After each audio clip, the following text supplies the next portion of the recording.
Thoughtless casual gaming. Thoughtless casual gaming. Thoughtless casual gaming. Thoughtless casual gaming.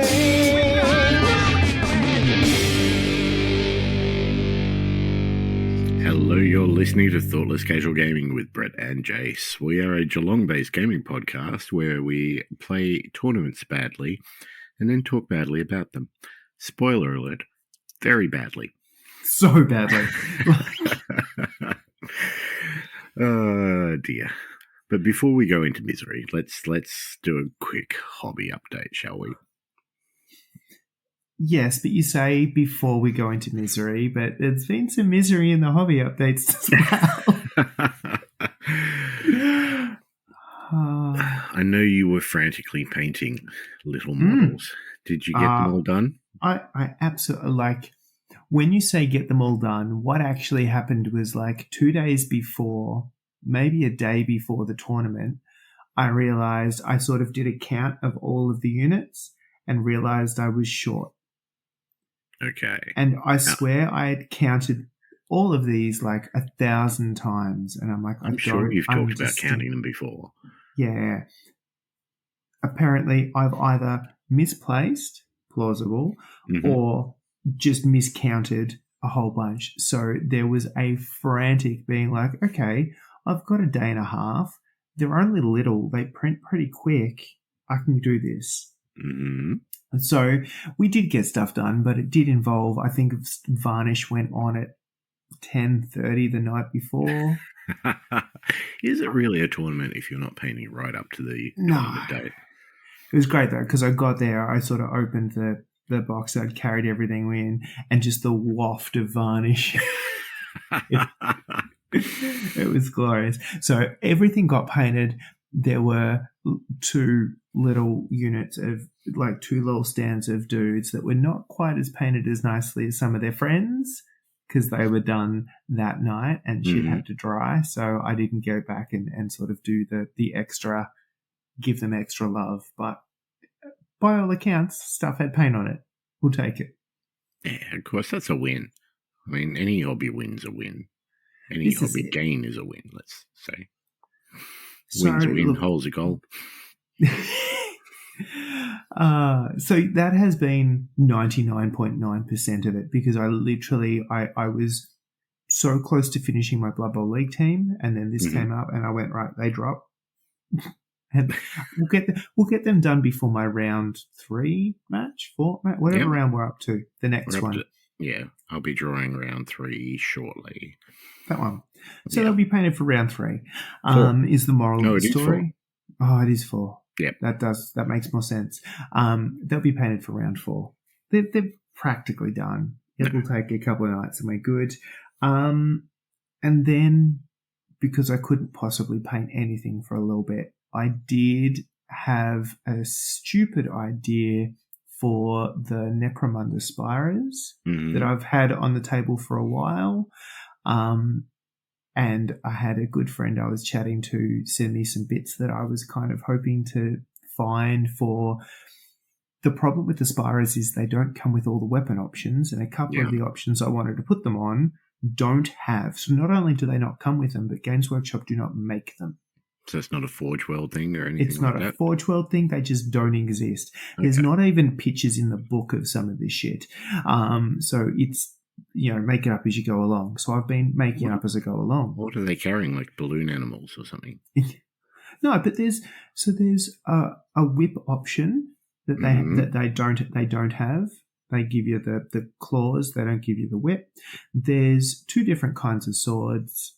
Well, 2 different kinds of blades. They give you one of those. There is no description of what the other one is. So there's a lot of these kind of just the second option is not available, and frankly, they seem cooler. I could have laser gauntlets, or I could have missiles. I want missiles. I don't know. Laser gauntlets sound pretty cool. For a sniper, though, yeah, I want him to do earth-shattering kaboom. So either way, a good friend, Noxie, sent me some. What are they calling the new squats now? Whatever they're calling them, they have little missile bits that he sent me, which is glorious. But I had an idea, so as well as just sort of converting weapons and stuff, I had an idea. One of the spirers, the Yeld, he got these giant sort of wings, and he's the snipery one, and he flies around and he snipers things. But then I saw from midair, or I don't think you're allowed. Like in game, you're not allowed. Yeah, do what you want, right? But then I saw the Captain America, the most recent trailer, and there's this bit there where missiles are coming at him, and he kind of folds his wings over and puts his little shield in front of him. Yep. And I went, that'd be cool. And so I'm really, really hoping, after taking to this model with a bit of a knife and some clippers and some glue, that it doesn't just look like a gimpy wing when I'm finished with it. I was about to say, there's no way something like that exists. No, it doesn't exist. So I just hacked at his wing and reposed it and did all these kind of things. But also I want him not completely enclosed, because that'd be a bit ridiculous. So I only did it with one. So I'm really hoping that it doesn't just look like he's got a broken wing. Yep. We'll see. Yep. We're in the middle of this. So they're in parts I kind of took to him with a knife last night, and now he's a little bit. Look, the pose is getting there. We will see. Well, speaking of Necromunda, we need to organise a game of that soon. We absolutely do. They're basically ready for games. They've got no paint on them, but that's not important. But the other really sad, why the hobby was being sad lately, is I had this situation where I had to print something really quickly, and I was just like, right, let's put this on and get it ready and go. And I've done that, and I've rushed it. And then the last print just wasn't quite right. I printed extras of everything because I wanted to make sure I definitely had them, so it was fine. So I pulled the ones, and then the gimpy looking sort of not quite light runs, I went, oh, that's a bit odd.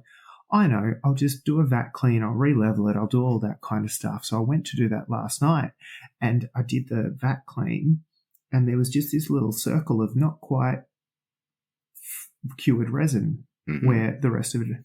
And so I've emptied it off, and I've pulled the vat off, and there is a giant fucking chip in the LCD screen of my printer. Oh, God. Where clearly I was rushing. I haven't noticed that there was a hole in the FET. Some resin has got through. The print plate has come down and just pushed said resin into it. And it is almost smack bang in the middle of my goddamn LCD screen. So it's not even on an edge where I can ignore it. So that is, there has been words. I've said words. So how does one fix that? I have ordered a replacement screen. That will get here in the next couple of days. And then I will be so very sweary as I undo the whole thing and pull it apart and pull the screen out and put a new one in and all of that jazz. That sounds painful. I'm going to be so sweary. So sweary. Anyway, that is a problem for after it arrives. But, check your VAT when you finish to print, people. It is a $250 mistake. Oh, God. I didn't really want to make. No, that's fair. Some of my prints have been failing recently, and now I'm a little bit worried. I've got one there that printed like an L shape of them. The others didn't even print the supports. So I'm wondering what's going on there. But I did a vat clean last time, so after the last print before that. So it shouldn't be that then. It could be. Look, it could be 1,000 different things. Let's not try and troubleshoot it here because people don't want to hear it. But no. That's been my hobby, though. What have you been up to? Look, I've been getting some hobby done up until the last couple of days, let's say. I got stuck into my Shatterpoint models because I wanted to get them done. And so there's 8 on my crew. and I finished them all off. I put snow on the bases and made them all look like they're on Hoth, even though there's only like 2 snow troopers in there. And I was really happy with them. They all turned out quite well. Boba Fett is scary to paint because he's my favorite, but he turned out really nicely, and was really happy with them. Played my game, and the guys I chose kind of gel together, but kind of don't at the same time. So I've been given options for other models that I can use instead now. That's how they get you. You just got to splash in some more. Yeah, so some of them are other sets, and I'm like, I don't know. Do I really want to start collecting every single Empire set that comes out? No, I don't. There's a lot I don't need. So I think the next step is I've got the Cad Bane set, so I might see what I can do with some bounty hunters and put them together and see what I can come up with. So, but they all got done, and then I finally finished off the last 3 goblins for my goblin team. So it was a grand total of 17 players on that team that I finished. That's a lot of goblins. Plus 2 star players. So, yeah, I got to the end. I'm like, I don't think I counted this correctly because I don't have a number for number 17. It's not just me. No. It's this production thing. We can't count. Well, but they all got done. We don't count? We can't. Anyway. Yeah. They looked really cool too. I was really happy with them all. And especially because I really started off, my whole idea with these was to do them black, white, and grey. Like old school, horror, black and white type stuff. And put a little bit of colour on each one where appropriate. And I started painting them, and I put the little bit of colour on, and I'm like, well, that kind of needs to be coloured too. And then that was a slippery slope, and I didn't do any of them black and white and grey. But the goblins in the team have, most of them, the ones where it's appropriate, have grey skin. So that's my influence there. But they all got done. The last one, I got to a point, and I'm like, you know what? You're done. I can't work out how to fix the hood to make it less what it is and more like what I want it to be, and I don't know what I want it to be. So it's done. Done enough. I mean, nobody will, get upset if I use that in the game, but he will probably be used as a star player, not an actual player. Yeah, it's the one that you put on the bench and bring in later. Yeah, he's number 17, so he doesn't matter. He's he's carrying dynamite, so he can be a star player bomber or something. So they're done. So that takes me to 41 models done this year. I have been working my way through my Halo models, which are another 8, and I've gotten to the point where I need, not want, need these guys to be pink.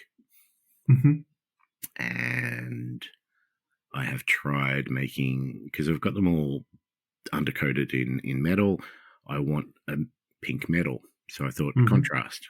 I've done contrast over lead belcher before, or ironbreaker, or whatever it is, and it's worked perfectly. So I need a pink contrast. Magenta is not going to do it. I need it to be pink. And I've tried making my own, and it's not working. So I have 8 models which are ready to be pinkified, and then they just need, I'm going to put Mordant Earth on the bases so that it's got that black crackle. And they've already got the undercoat colours underneath that, so they're pretty much done as soon as I can work out how to do the pink. I did order a metallic pink paint today, so I think I see what's happening here. Yeah, I think I'm just going to give up and forget the contrast and just go the metallic pink. If it works, it works. Yeah.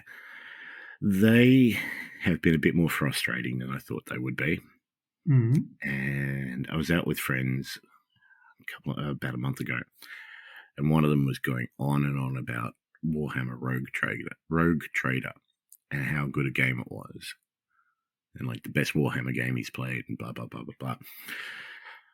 I looked it up; it was $100. I'm like, cool. Not going to worry about that.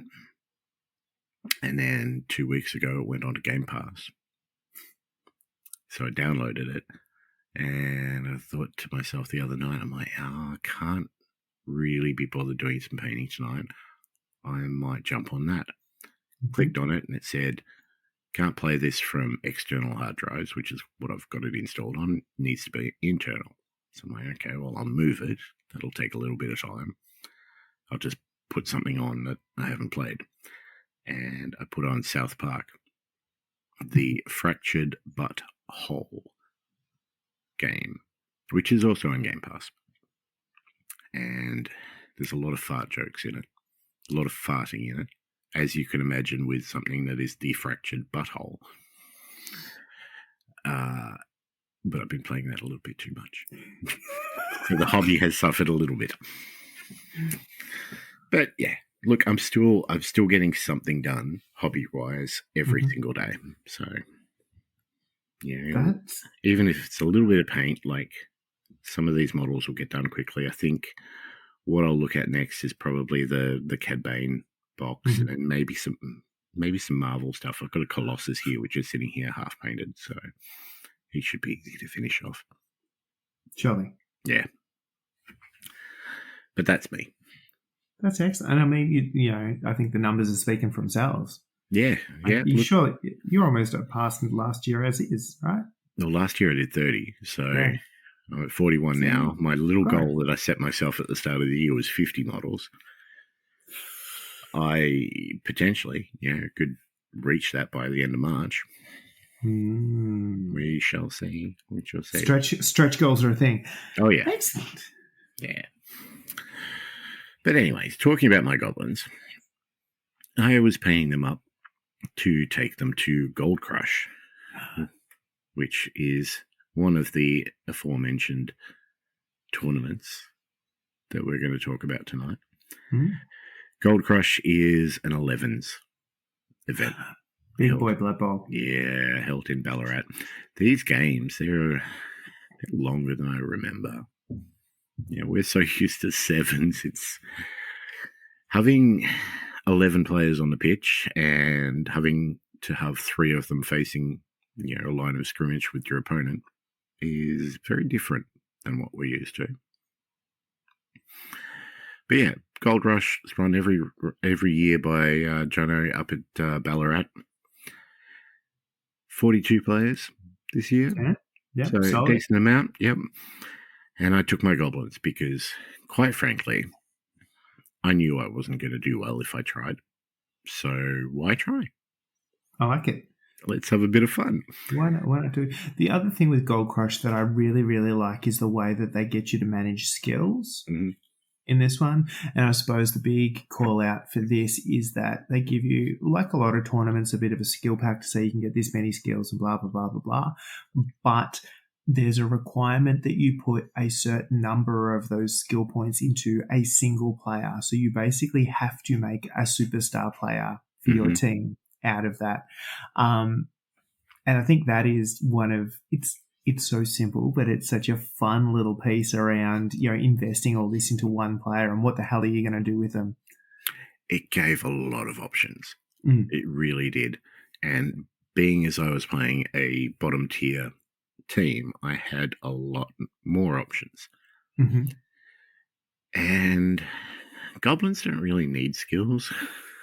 So it was kind of a bit all over the place. I ended up my team was 13 players. I had Pogoer, I had the Doom Diver, 2 Trolls, Bomber, Chainsaw, and the Ball and Chain. But I also had the Ball and Chain Goblin Star player. Fungus the Loon? Yep. And Creek, who is the Rattergo Ball and Chain. I love this. Which just makes no sense. It's great. So I had 5 secret weapons, and I managed to fit 2 bribes in there. Creek's special ability is the first time he's sent off. He doesn't get sent off, so that's good. So technically 3 bribes. But the way I did the skills, I just sort of went, you know what? Let's just try and keep it as simple as possible for myself. There are a couple of those Goblin Star players that don't have dodge, such as the chainsaw. Mm-hmm. So let's stick dodge on him. Mm-hmm. Yeah, that way I know all my goblins have dodge. The Goblin Ball and Chain does not have Mighty Blow, but the other two star players do. So let's stick Mighty Blow on that guy. And the All of trolls, them. yeah. The trolls, I gave them both block, and you had the option to take away nega traits, and so I took away really stupid, which was fantastic during the I day. was about to say that makes for a block no nega trait troll is damn. Yep. It did try to. One of them did try to eat one of my goblins at one point during the day, but That's a snacker. Well, they are going for the main course normally, and they stand there stupid for half a game. The rest of it, like, that's. There are quite a few times throughout the 4 games that I played where, you know, I went, okay, well, I'm moving my troll over here, or I'm blitzing with my troll, whatever I'm doing with my troll, and I just go to move it, and you could see the opponent go, oh no, that's right, they got no stupid. They're about to remind me to roll before I moved it, but I didn't need to, which was great. How many times did you have to remind yourself of that? Because I would have been constantly going, no. That was in my head the whole time, because I'm like, yes. I don't want them to be stupid. I want them to be smart trolls. SMRT. So 4 games. That's long. It's a long day. Yeah, we left. I think James picked me up. I think it was about 6:30 in the morning, and we got back 8-ish, I think. I know it was a long day. But I went in thinking, okay, well, not going to do very well. It's 11s. I don't want to put any sort of pressure on myself. I just want to have a bit of fun. So the idea was, 3 ball and chains. How much more fun can you get? And, the opponents were nervous about them, but also thought it was a cool idea, which was great. I didn't have anyone multi-skilled up to be, my hero. I just put it on one of the trolls because they'd spent enough points to do that. That was enough, yeah. But I did run into some sort of homemade star players throughout the day, which was an interesting day. I learnt a lot. No, I learnt that goblins don't do very well. Game 1. Let's get into this. So, game 1, I faced Ricardo, who has been to at least one of our tournaments. Mm-hmm. Ricardo is playing vampires. Vampires are so strong at the moment. You stick a couple of skills on them, you stick pro, you stick whatever you want on those vampires. So strong. In fact, I think the final game to determine who won the tournament, I think, was Vamp on Vamp. I could be mistaken. I'm pretty sure they had 3 or 4 in the top 5. It was really well represented. Yeah, it's just insane that what they can do and how many, it's just, they've got so many options. And I think what is happening is everyone's noticed it. Mm-hmm. And look, a bandwagon. Yeah, absolutely. So I'm just having a quick look here, but so it goes. Top team, the winner of the day was Vampires. And then it drops down a little bit, but 8, 9, and 10 were all vampire players as well. Mm-hmm. And that's where it... Oh, no, there was one more vampire player at 16th. Yeah. So they're all over the place, but all high up. So yeah, I was about to say. Yeah. So vampires gave me a rude welcoming. Let's put it that way. There was lots. I mean, Ricardo's great, but there were lots of hypnotic gazes on goblins. Mm-hmm. And that would turn off dodge, Mhm. and then they just went down a lot quicker. They squish. They become gnomes. Yeah. So yeah, that's suboptimal. Yeah. Yeah, no, not great. So at the end of game 1, I had 4 players left on the pitch, and I had lost the game 4-0. Yeah. Yeah, vampires, they can score in a couple of turns, and they were getting the ball off me whenever they needed to, which is fine. It's fun because I feel like Hypnotic Gaze just against a, shall we say, normal team or a competitive team is a good way to sack the ball. But then if it's a goblin. Yeah. Yeah, no, it was carnage. Which was fine. It was great. It was good fun. Game two, I played Orcs, and run by Michael, and Michael was lovely. So game 1 was a random as to where you were sitting. Mm-hmm. I happened to sit on table 20 for game 1. For game 2, I moved one spot to the left onto table 21, which was the bottom table. And spoiler alert, I didn't move. So the Orcs punched me a lot, as they do. I felt like I was getting better because at the end of this game, I had 5 players on the pitch, and I lost it 3-0. So I thought, that is progress. It is. It's progress in the right direction. So I thought, I'm going to lose the next one 2-0 and have 6 guys on the pitch. That was my goal. I came up against Lizards. Lizards run by Lee. Oh, no, his dice aren't going to do things. It's fine. You're good. Lee, we love Lee. We love everything that Lee is about because he's so much fun to play. He's so much fun to have in a tournament because you will hear him across the suburb swearing at his dice and all the rest of it. But it's always fun. It was a really enjoyable match. I had a lot of fun. We had a lot of laughs, and not only did I score, I scored twice. So I lost that one 2-3. It was quite funny actually because he said, "Oh, I just got a nick to the bathroom," and he did that. He had 2 rounds to go, and I was kicking to him, and he got back, and I said, You got 2, 3. I think he had 3 turns. I said, you got 3 turns. You're right. He goes, what are you talking about? I said, well, to win. He goes, I'm winning now. I said, no, you're not. It's 2-2. He's like, oh, shit, is it? And then I put a bit of pressure on him. I'm like, 3 turns. You've got this. No problems. Don't stress. You've got skinks. And yeah, no, he got there in the end. But it was funny to see the change. But yeah, so, here I am thinking I'm improving, right? 2-3, that's pretty good, right? I scored twice. I scored twice with goblins. Yeah. It's a great, magnitude, right? Yeah, I did a Doom Diver throw and all the rest of it. And yeah, it worked.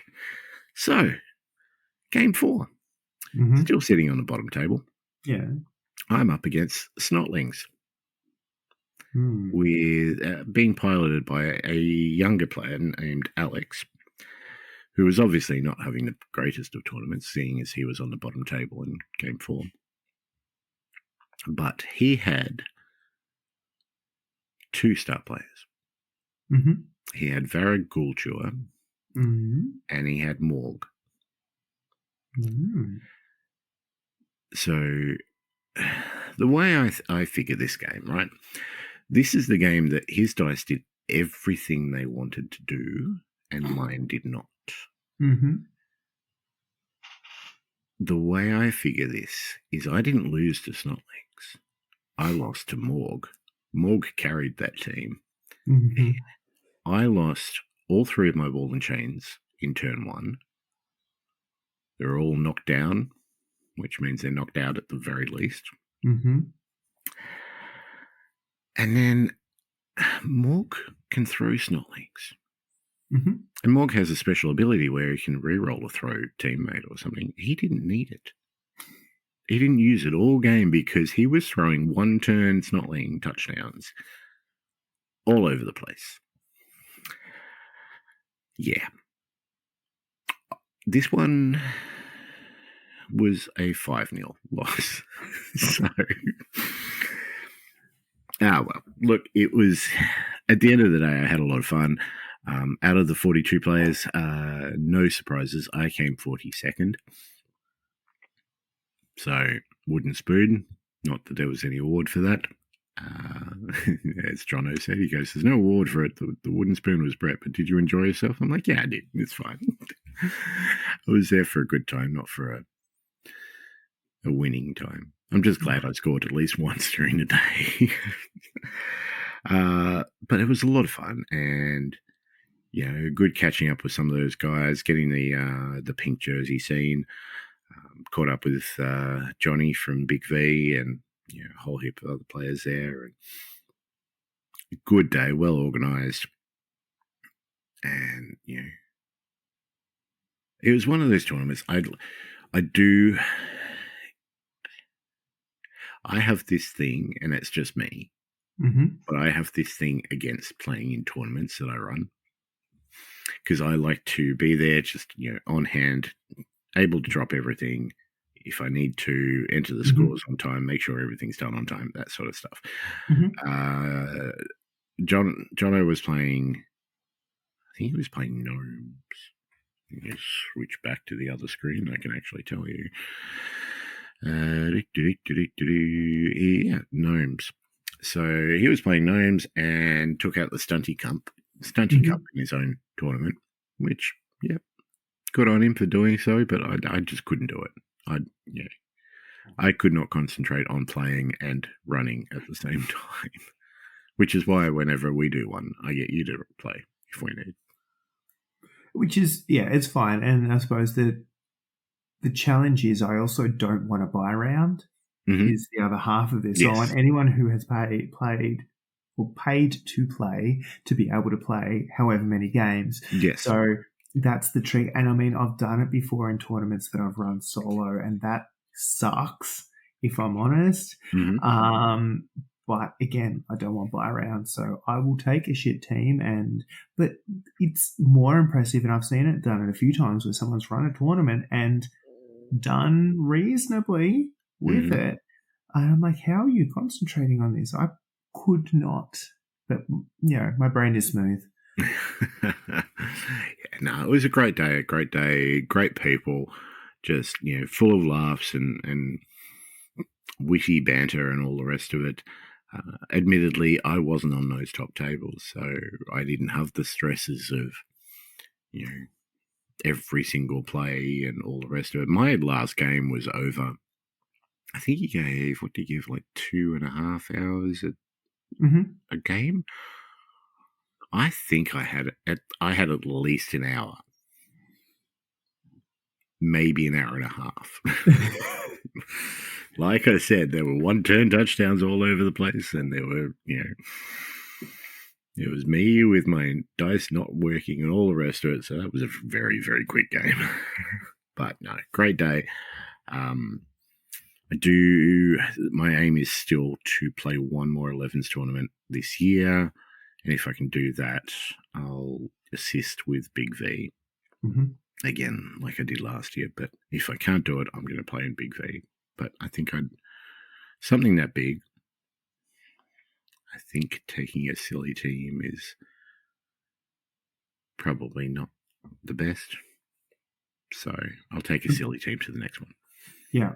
Yeah, no, I mean, I think Big V is one of those ones where you want to make sure that you're finishing games, right? You want to make sure that you're across it. So it's trying to find something that you'll have fun playing. You're not playing for sheep stations, but you don't have to think too much about.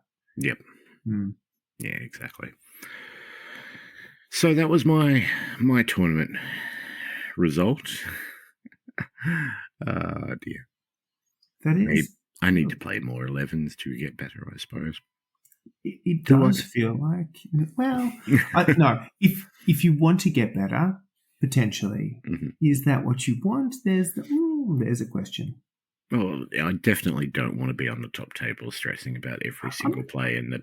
I'm not sure placement of that's a everything. concern, if I'm honest. No, I don't think there is. not at this stage. But I think in general, I think maybe next tournament my goal might be to win a game. See how we go. Make a step up. All right. So before we go into your tournament, Yes. Do you know what it's time for? Yeah.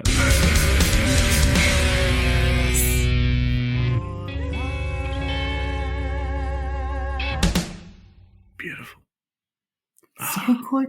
It's so smooth. I love the We are a well-oiled machine. Well, depends on what day. So, this or that. Mm-hmm. My question to you. Alien or Predator?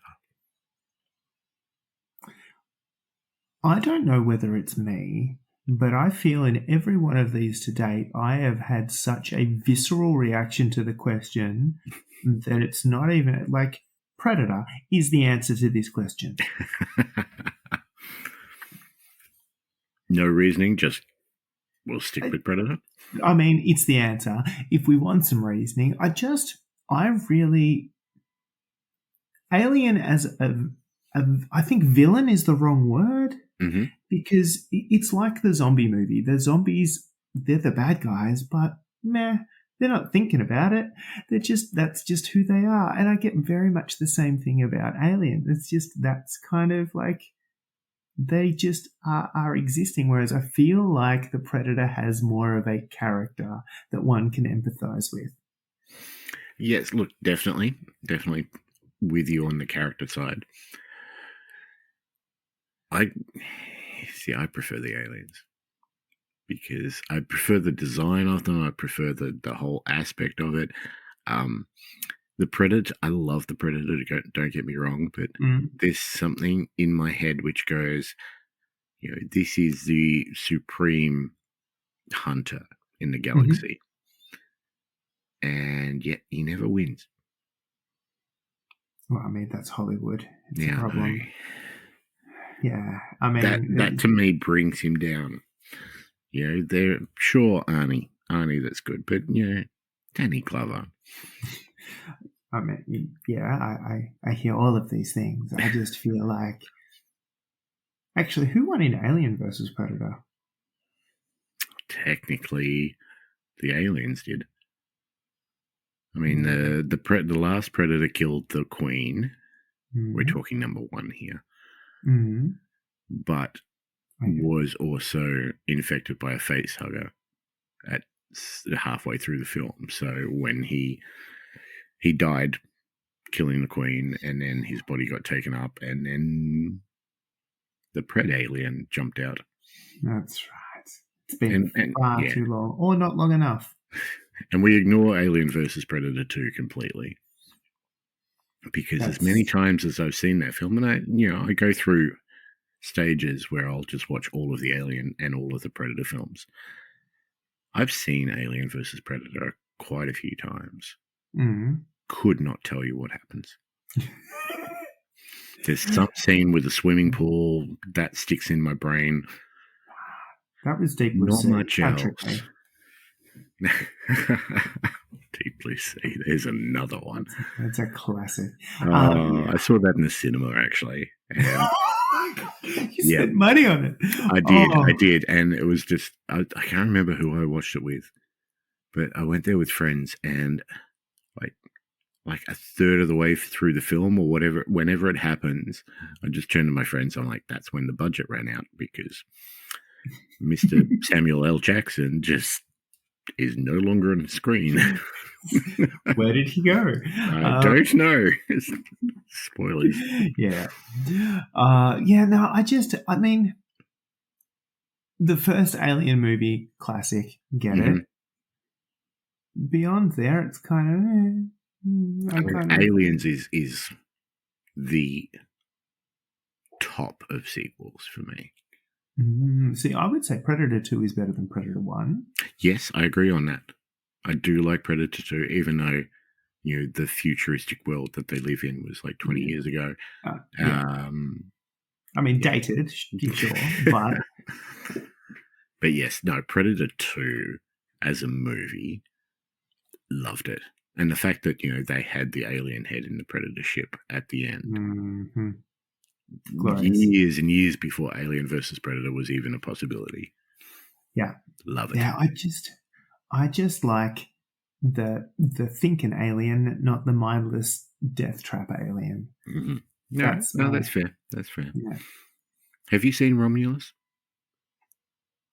It's the newest Alien film. Oh, no, absolutely not. I've tapped out of the series a long time ago. It's actually not bad. You saw Prey, didn't you? No, I still haven't seen Prey. Oh, okay. Prey is a good Predator film. I keep hearing Don't worry about the Predator or Predators. Again, can't remember which one's which. One of them has a really cool Danny Trejo death scene in it. But, Prey, really good. Romulus, not bad. All right. Yeah. Until it gets to a crazy point and then just goes, jumps the shark. Good Danny Trejo death scenes. We're not talking From Dusk Till Dawn. No. Anyway. I mean, Danny's great in everything. Literally everything. But he's always the same person, which is fine. Yeah. So, again, I think this requires some kind of Discord. Yes. We'll stick it up on the Discord. And you can see that I'm right again. I mean, are we really taking the views of Discord as any kind of... These are our people. We know not to believe anything they say. This is my point. Anyway, you went to a tournament. I also went to a tournament, and I also expected to do just as well. So I went to WarpMaster, which was a Warmaster Revolutions tournament run by a really good mate who was on previous episode, Seji. So, look, it was a little bit of getting the band back together. The moral of the story here is I hadn't played a game of this at all. Did you get an intro game in with people or something the night before?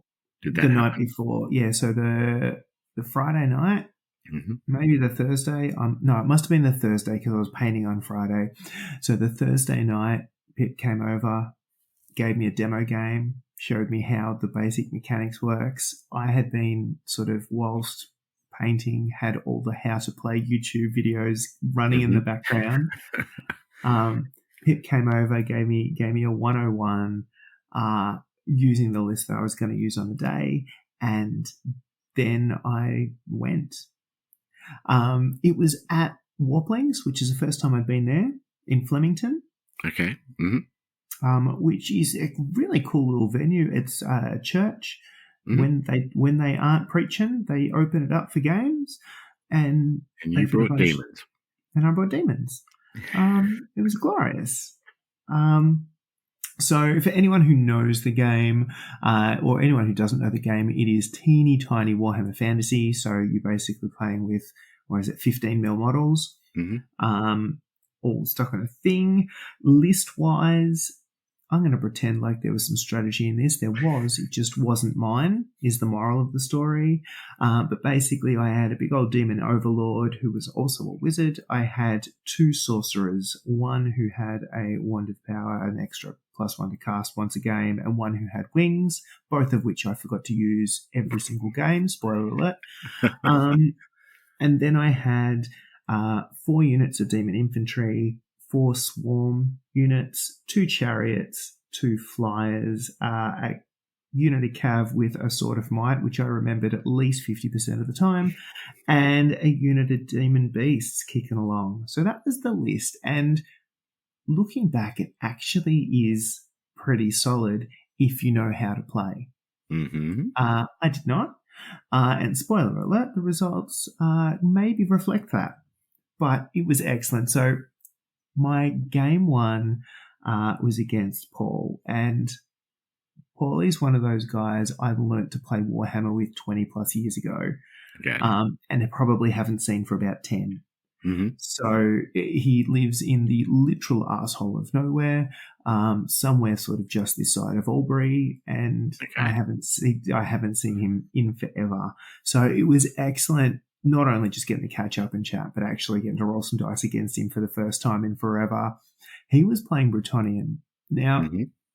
the fun bit with Warmaster is each army has a breakpoint, and the way it basically works out is your number of units. Half of that is your Mm-hmm. break.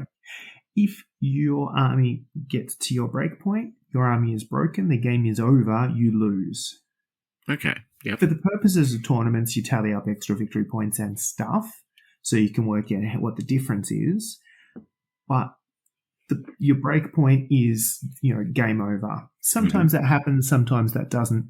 For context, my army had 14 units, so my break point's 7. Mm-hmm. Bretonnians are a fun little piece because they kind of fit the Warhammer Fantasy theme. Only the units of knights count towards your break. So I had a break point of 7. He had a break point of 4. Mm-hmm. So I walked into that and went, "Oh, I don't know how this game works, and I don't know anything about your army, but this feels good for me." Does that mean you need to kill 4 of his knights? Only the knight units count. Yep. But there's only 4 of I only have to kill 4 of them, basically, out of it. I'm like, all right, this feels good for me. Bretonnians don't seem like they would be very good on cavalry. Well, I just played the numbers game and went, no, this is better for me than for you. But we got to about turn 2, and I went, oh, as he had me down to at least 4 in my break point. And he hadn't lost anything. So that was a problem. And I learnt so much in that game because it was just the piece around, okay, well, this is how I've learnt the basic mechanics of the game. This is how you play it. Yeah. And that was very much the difference. So it was really, really good as far as that was concerned. It was, learning, all of the mistakes. But in the same way that we learned Warhammer 20 years ago, you let someone make the mistake and then you punish them for it and then they don't do it again.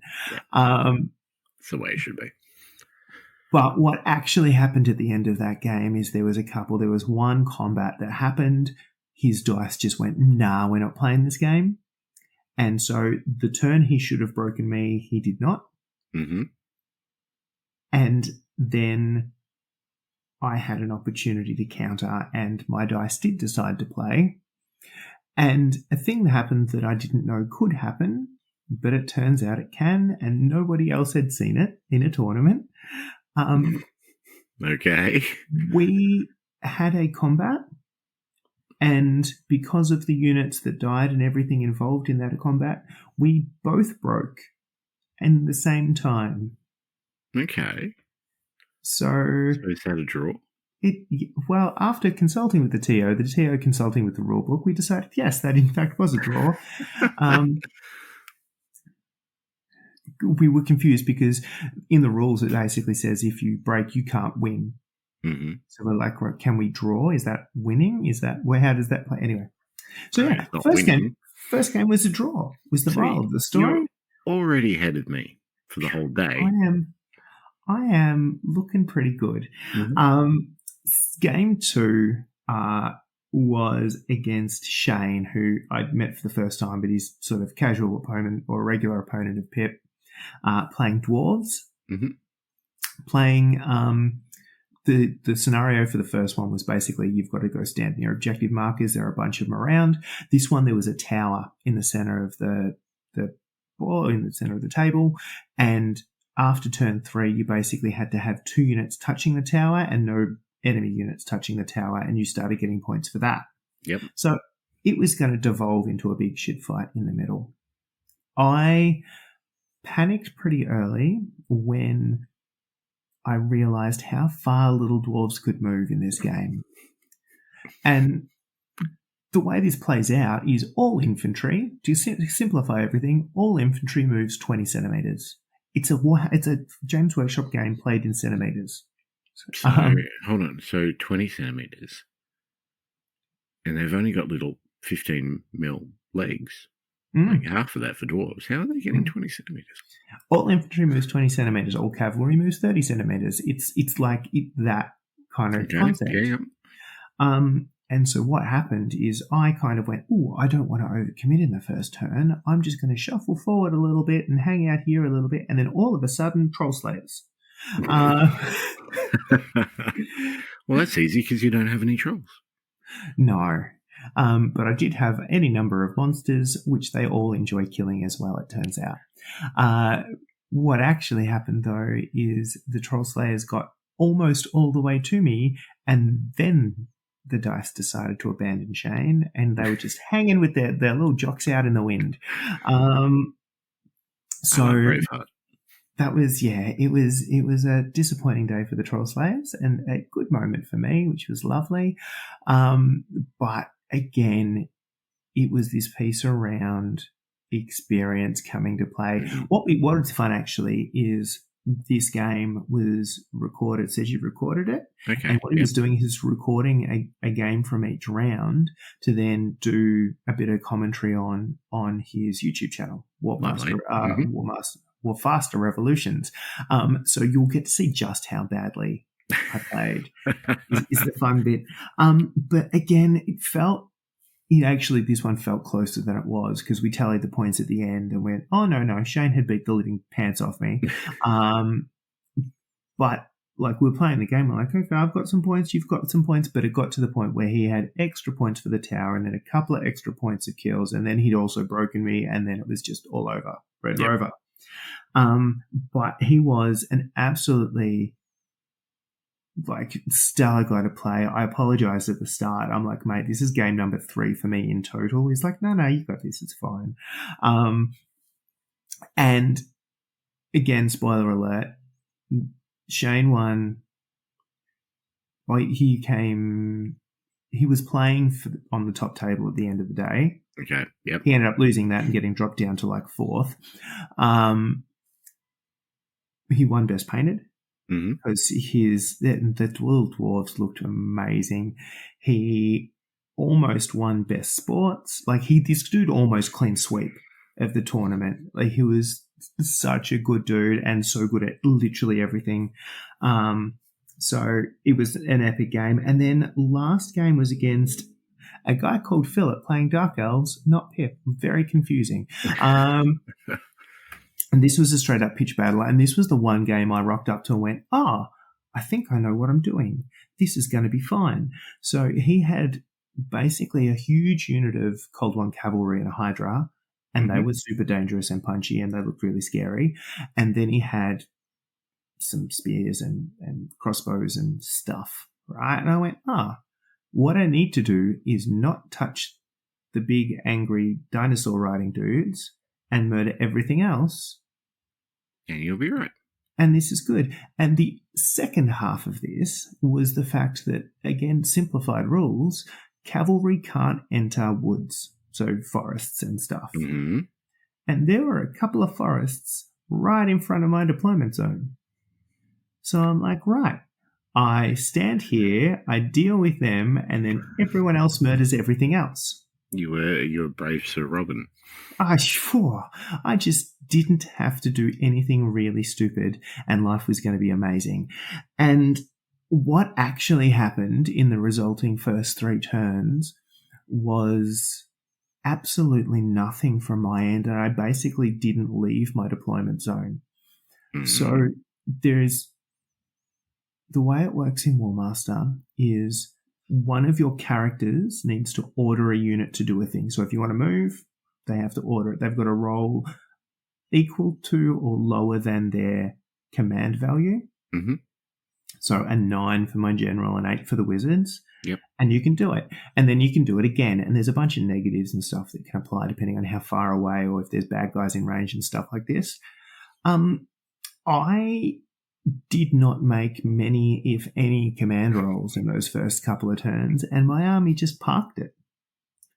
They just stared at the trees and counted the birds. And I had both units of flyers moving 100 centimetres, not just the little 20s and 30s, that didn't leave my deployment zone.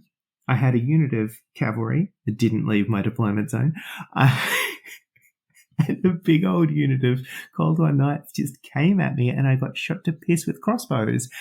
And then a miracle happened, and he failed a charge or did something. And what happened is I had my cavalry unit, which was down to one little stand, and he had one out of 3. And demons have an instability thing, so if you've taken wounds, you might take more wounds. Mm-hmm. On a 6, you might get some back. And I rolled me a 6, and I got a second little cavalryman back.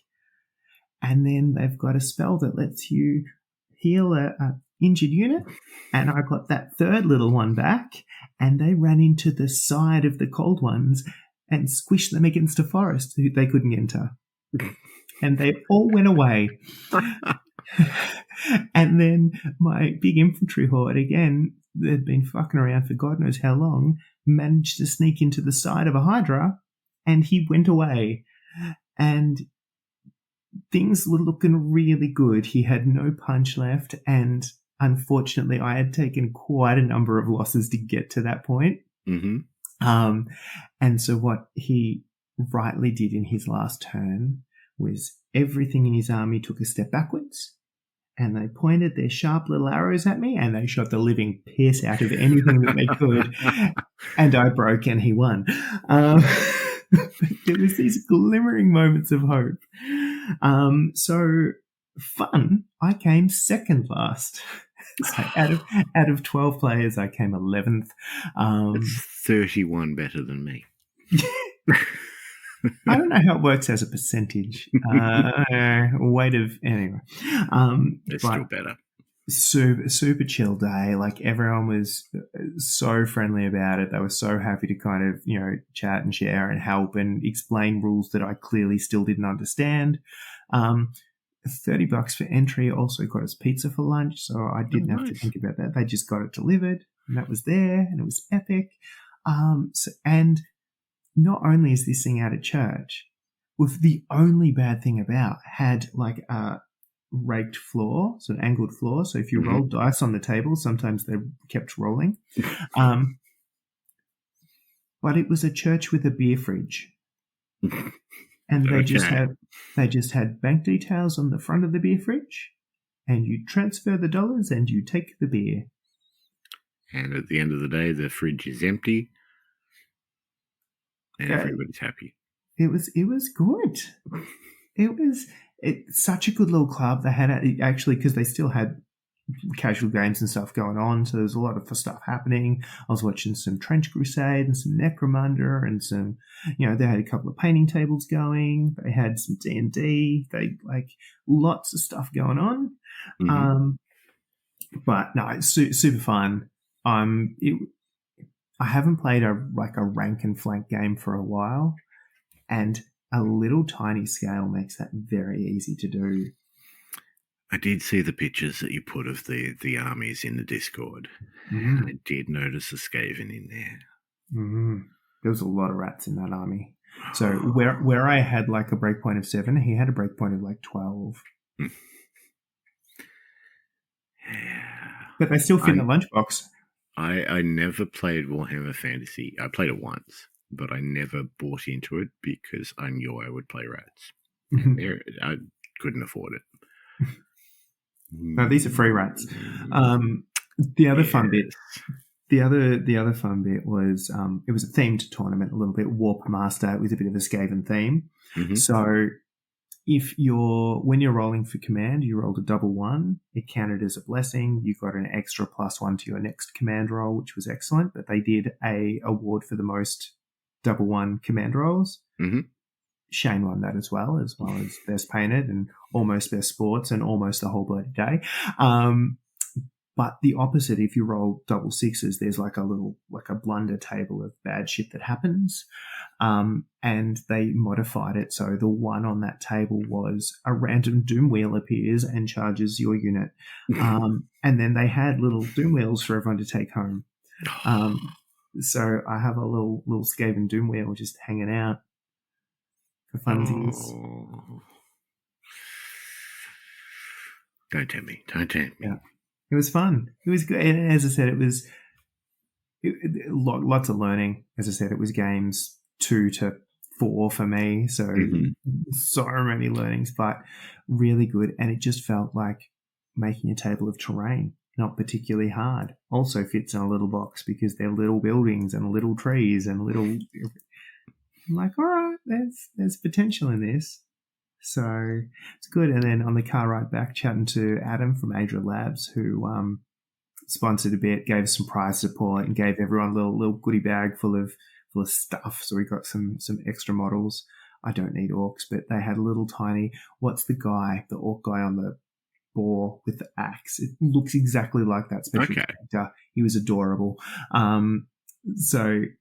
And we're planning the next army already. It's terrible. When you can print them, when your printer works. That better show up the next day or so, and then we're back. It's just a time thing then, isn't it, to paint them? Well, they're time, because the printing, not a time thing. They're little, like hour and a half. You printed, and you're fitting a whole army on a build plate. No. Maybe. No, maybe. It was glorious. No. Oh, dear. So, that's our tournament results. It was so bad. Oh, well. As expected. As expected, yeah. Yeah, we went in with no illusions. So, have you got any tournaments lined up that you're heading to at any time soon? Or I haven't thought that far ahead. The next thing, only today I realised, a couple of the guys are talking about going to Newcastle for a Warmaster event there called Castle Assault, which would be fun, but that seems ridiculous. I'm not going to get a leaf pass for it as much as I would like that. And there's talk of one at Convic, which is my literally first tournament was at Convic, and so that'd be, again, nostalgic, but I don't know if it's practical. The one I realised is on this afternoon, Arc in Melbourne. Yep. Look, they have a lot of tournaments. They've got Age of Sigmar, 40k, and Kill Team and stuff, but there is a pretty good, like I think it's the 30th they've run the painting competition there. And looking at the gallery from the last couple of years, there is some really nice stuff. So slightly tangential, but I would love to be able to get up just to have a little bit of a gander at all that kind of stuff and just hang out at the paint comp for that.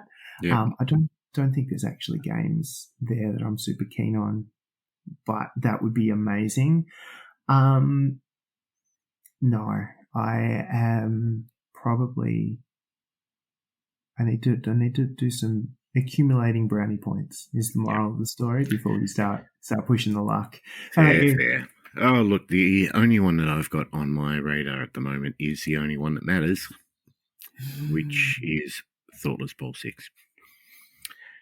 21st of June, tickets on sale now. Players pack is up. First errata, the players pack is up. Yes, well done on that. We have made one change, which we think is fair, especially considering the last couple of tournaments that we've run, and also on a time basis too, because these sort of things do take a bit of time. But the change that we've made is in relation to desperate measures. So technically, it's inducements in general. Inducements in general, fair enough. We did it for look on the basis of desperate measures, given that they are literally the best inducement in sevens, but effectively all it is that the first one is the same cost, and then the second one, if you want to take a second inducement, you want to take a second bribe, you want to take a second assistant coach, you do you, he costs an additional 10k more than the first one. If you want to take a third, feel free, it costs an additional 10k than the previous one. So your desperate measures, as an example, go from 50k to the first, 60k for the second, 70k for the third. They start getting expensive if you want to start just hitting copy-paste. Which we think is fair enough, because there have been teams in the past with 5 desperate measures, which is the max you can take. So, and look, a team with 5 desperate measures and 7 linemen or whatever you fit in there. Can be a bit of fun to play, not necessarily against. And this is it. The more you take, the more you guarantee the good ones. And it starts removing the random fun out of it and starts becoming something that you can really bank on. That's not desperate. Yeah, you're taking 5 desperate measures. You've got over a 50% chance of getting that wizard. Yeah, to getting a reroll. To the banana peel is a game winner. The set piece is a game winner. There's a few that are good, but there are some that are game changers. And in a casual, fun little sevens event, we want people to feel like they both have a chance of winning a game.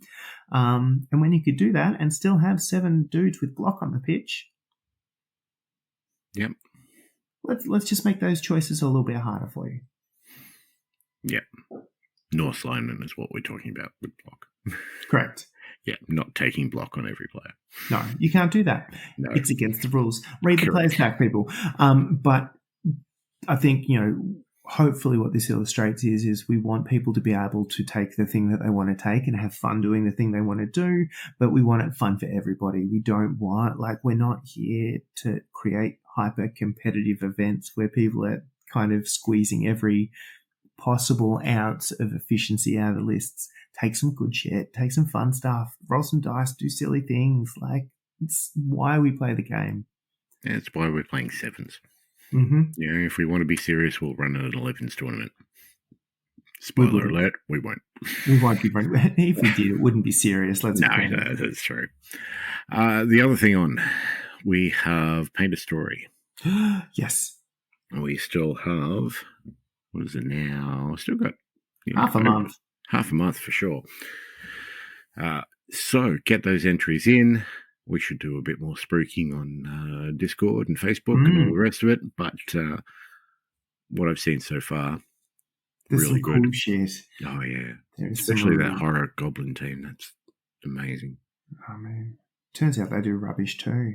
They only look rubbish, they don't perform. But yes. They looked nice. They did not perform for me at all. Anything else you want to mention? No, there is probably some stuff, but I can't think of it right now. No, fair enough. We'll close it there. By all means, give us a follow. Facebook, Spotify, Podbean, Twitch, all the rest. Hit that subscribe button on whatever platform you're listening to us on. Help us grow a little bit, get a few more words out, which means that, we can make these tournaments and stuff bigger and better. Yeah. We are growers, we're not showers. No, so for sure. Help. Yeah. Consider yourself an official fluffer. Absolutely. As always, we want to thank our Patreons because they're the ones that help us do cool shit and have stuff to give away and all the rest of it. We want to thank all of our Patreons. We're going to give a special shout out this episode to our newest Patreon, Cody, who jumped on board today. Thank you, Cody. Thank you for believing in us. Millions don't. And rightly so. I know, rightly so. But as always, thank you very much to our Thoughtless Patrons, Alice, Archie, Clinton, Craig, Gertzy, Jared, and Kingsley. Thank you, guys. I really feel like it's that subscription service I've forgotten about. I think it probably is for some of these. Lucky they never listen. Yeah. Laters. Gotcha.